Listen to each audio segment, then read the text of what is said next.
Assalamualaikum warahmatullahi wabarakatuh. Alhamdulillah, sholatu ala rasulillah, ma'ba'du. Kembali lagi kita akan mengkaji kitab Al-Matnu Syarif Al-Mulaqqab bi Fathil Latif, satu kitab fikih dasar karya dari Syekhana Khalil Bangkalan. Dan pembahasan kali ini meneruskan video sebelumnya, di mana video sebelumnya menjelaskan tentang syarat-syarat sahnya sholat yang ada 6. Di video sebelumnya sudah dijelaskan 3 syarat pertama, dan video kali ini akan dijelaskan 3 syarat berikutnya. Di video sebelumnya dijelaskan bahwa syarat pertama dari sahnya sholat Jumat itu adalah dilaksanakan di waktu duhur, baik khutbahnya maupun sholatnya dilaksanakan di waktu duhur, tidak boleh keluar dari waktu duhur, baik sebelum waktu duhur maupun sesudah waktu duhur atau waktu asar. Jadi harus benar-benar berada di waktu duhur, sholat dan khutbahnya. Yang kedua, syarat yang kedua adalah dilaksanakan fi hintoti baladin au qaryatin, yakni dilaksanakan di batas kota maupun Korea. Dalam bahasa lain, sholat Jumat ini harusnya dilaksanakan di tengah pemukiman masyarakat, yang mana orang melaksanakan di situ, melaksanakan sholat di situ tidak dianggap keluar daerahnya. Jadi misal sholat Jumat di satu perkampungan tertentu, ya Jumatannya masih dalam perkampungan, tidak di tengah sawah atau di luar pemukiman.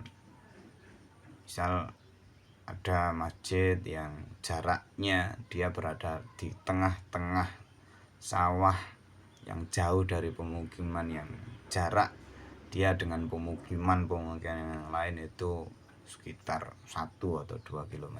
Nah, ini tidak boleh seperti itu. Ya, masjidnya harus ada di tengah pemukiman. Terus sholatnya harus dilaksanakan dengan berjamaah, tidak munfarid, tidak sendiri-sendiri.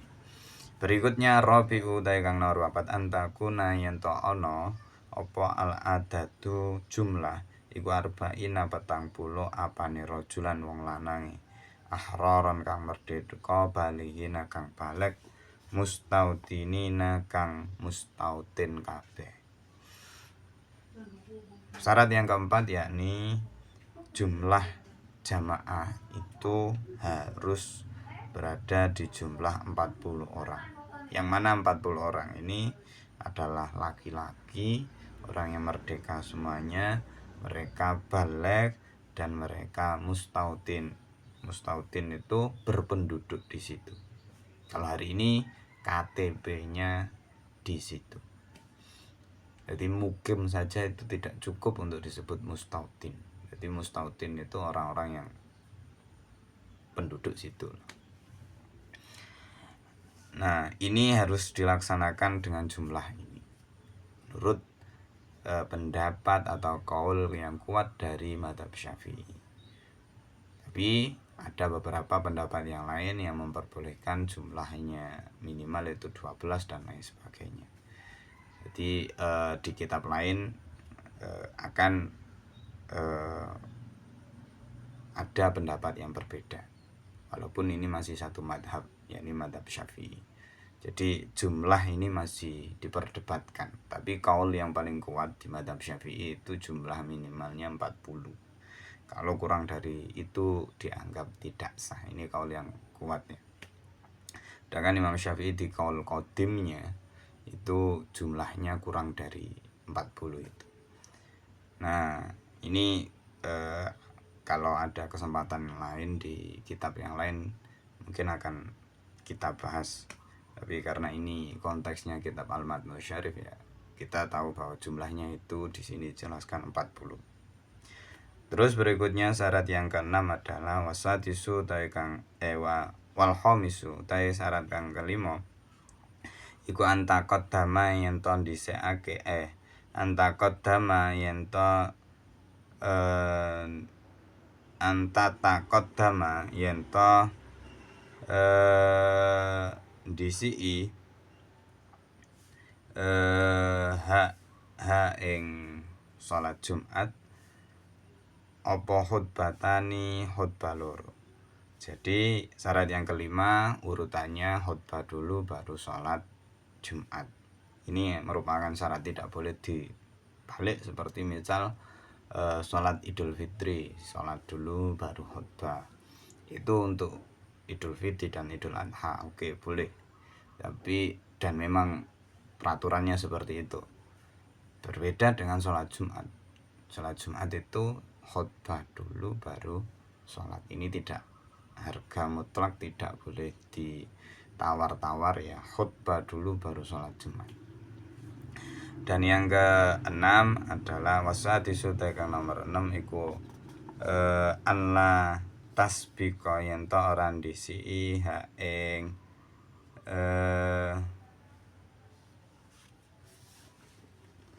ing jamaah wala tuqarina lan ora barengi hak ing jamaah apa Jumatan fi dalikal balati yang dalam mengkono-mengkono daerah watil kal qaryati lan mengkono-mengkono desa. Dan syarat yang keenam adalah bila ada 2 Jumatan di satu pemukiman, yang mana Jumatan ini tidak memenuhi syarat, artinya masjidnya belum penuh, masih bisa dilakukan di dalam satu masjid, tapi karena satu dan lain hal melakukan 2 Jumatan di satu daerah. Jadi tidak ada sebab apapun yang jelas, akhirnya seseorang daerah tersebut melakukan 2 Jumatan ini. Nah, bila terjadi hal demikian, maka sholat yang dianggap sah atau Jumatan yang dianggap sah adalah sholat Jumat yang dahulu, selesai pertama, mulai pertama dan selesai pertama. Maka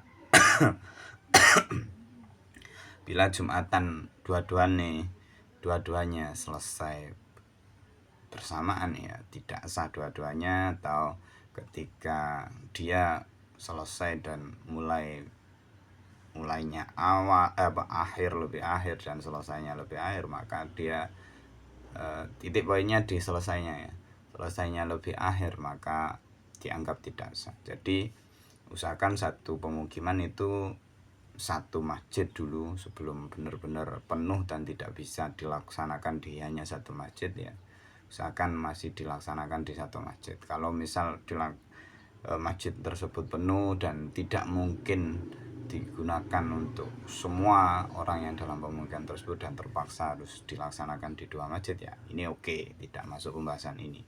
Tapi karena bila misal masjid tersebut daya tampungnya 80 orang, tapi karena satu dan lain hal